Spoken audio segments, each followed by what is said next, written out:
Mapagpalang araw sa ating lahat. Yamang tayo'y naharap sa panahong mapanganib, maaring ang ilan sa atin ay nag-give up na sa pagkakataong ito. Pero hayaan ninyo na hamunin kayo ng mensahe ng buhay, ang salita ng Diyos. Sa John chapter 15, talatang 1, ako ang tunay na puno ng ubas, ang aking ama ang tagapag-alaga. Sa talatang 5, ako ang puno ng ubas, kayo ang sanga. Ang nananatili sa akin at ako sa kanya ang siyang nagbubunga ng marami. Sapagkat wala kayong magagawa kung kayo'y hiwalay sa akin. Sa talatang 7, nakalagay doon, kung nananatili kayo sa akin at ang mga salita ko'y manatili sa inyo, hingin ninyo ang anuman at ipagkakaloob ko sa inyo. Pagkakataong ito, napakahalaga na maintindihan natin ang kapahayagan ng Panginoon. Mula dito sa banal na kasulatan ay may 3C of abiding relationship, na ito ay hindi natin pwedeng alisin sa ating pakikipagrelasyon. Ito'y kinakailangan upang magkaroon tayo ng nananatiling pakikipag-ugnayan. Unang-una ay communication.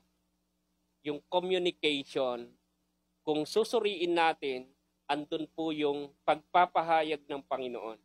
Kaya kapag tayo nakipagrelasyon, mahalaga na mayroon tayong gagawing pakikipag-usap. Ang communication, the lifeblood of a good relationship. So ito'y nakakabuti sa ating pakikipag-ugnayan.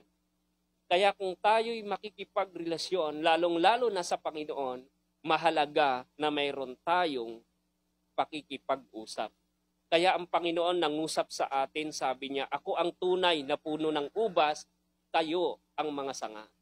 So mayroong kahihinatnan yung ating pong pakikipagrelasyon pag mayroon tayong gagawing pakikipag-usap. Pangalawa, commitment. So yung sanga ay hindi pwedeng ihiwalay doon sa puno. At hindi rin siya pwedeng mamunga kung siya ay hindi nakaugnay sa puno ng ubas.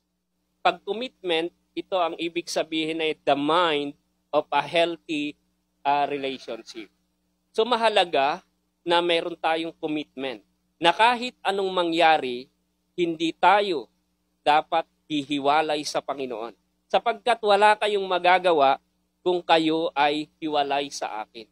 Talagang kung titignan natin yung realidad, yung punong kahoy at yung sanga ay hindi pwedeng maghiwalay. Kaya kailangan natin ng commitment.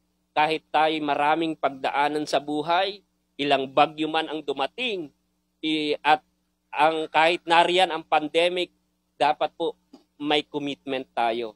Lalong-lalo na sa Panginoon, at ini-encourage ko ang lahat yung commitment natin sa gawain ng Panginoon. Kaya sabi ng Panginoong Jesucristo, ako ang puno ng ubas, kayo ang sanga. Ang nananatili sa akin at ako sa kanya ang siyang nagbubunga ng marami. Sapagkat wala kayong magagawa kung kayo ay hiwalay sa akin. Kaya kailangan po natin ng commitment. Pangatlo at panghuli, confidence. So ito po ay isang mahalaga sa ating buhay. Kung ikaw ay may ugnayan sa Panginoon, importante na mayroon kang dapat na confidence, yung trust, yung tiwala natin sa Panginoon. Na ito, yung sanga, kung papansinin natin, ay dapat po, mas maliit po yung sanga, kaya yung sanga na maliit ay dapat malaki yung tiwala niya doon sa puno. Na kahit anong mangyari, ay mayroon tayong matatag na pagtingin sa Diyos sa ating buhay.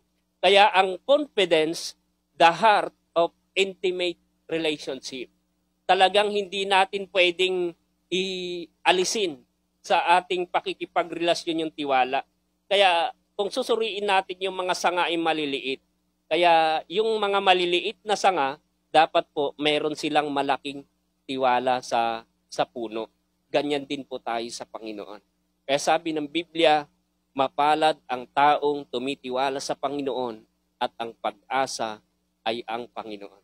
So yan yung tatlong bagay na kinakailangan natin sa ating panahon para mapanatili natin yung pakikipag-ugnayan natin.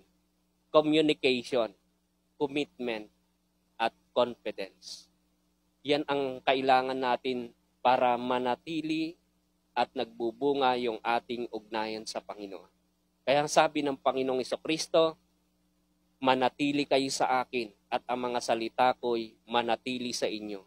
Hingin ninyo ang anuman at ipagkakaloob ko sa inyo. Hindi tayo bibiguin ng Diyos. Kaya kung ikaw ay nakipag-isa na kay Kristo, manatili ka sa iyong pakikipag-ugnayan sa Panginoon. Buhayin mo ang iyong prayer life, ang iyong komunikasyon, at kailanman huwag kang hihiwalay sa Panginoon. Mapapabuti ka kung hindi ka hihiwalay sa Panginoon. Pangatlo, yung tiwala natin sa Diyos. Malaki ang nagagawa ng taong may pagtitiwala sa Panginoon. So tayo manalangin. Panginoon, maraming mga dumadaan sa iba't ibang klase ng pagsubok ng buhay. Magministeryo ka po sa kanila. Kung sila man ay nanlamig sa kanilang buhay pananampalataya, muli niyo silang pag-alapin. Na ang pandemic na aming pinagdadaanan, ito'y magsilbing challenge sa amin upang lalo kaming manatili sa aming pakikipag-ugnayan sa iyo. Dahil sa iyo nakasalalay ang aming buhay, kaya sa iyo namin isasalalay ang aming pananampalataya, pagtitiwala at pag-asa. Kaya sa oras na ito, magministeryo ka sa lahat ng nakikinig ng mensaheng ito, at kung sila may karamdaman, makaramdam sila ng kagalingan. At kung sila man nanlamig, muli silang magkaroon ng init, alab para sa iyo at para sa iyong gawain. Magkaroon ng revival ang kanilang buhay. At kung sila man nakapag-isip na atras na o tatalikod para sa iyo, muli silang manumbalik. Gisingin niyo po sila. Muli kang mangusap sa kanila upang maramdaman nila ang inyong kapangyarihan at pagtulong. Sa lahat ngayon na mga may panalangin, magministeryo ka po sa kanila. Kaya dinideklara ko ang ibayong lakas, ibayong tagumpay at pag-asa na sa pakikinig nila sa magitan ng aming pakikipagrelasyon sa iyo. Merong itong resulta, merong itong bunga. Kaya magdesisyon nawa sila na manatili para sa iyo. Ito ang aming dalangin sa pangalan ni Jesus. Amen.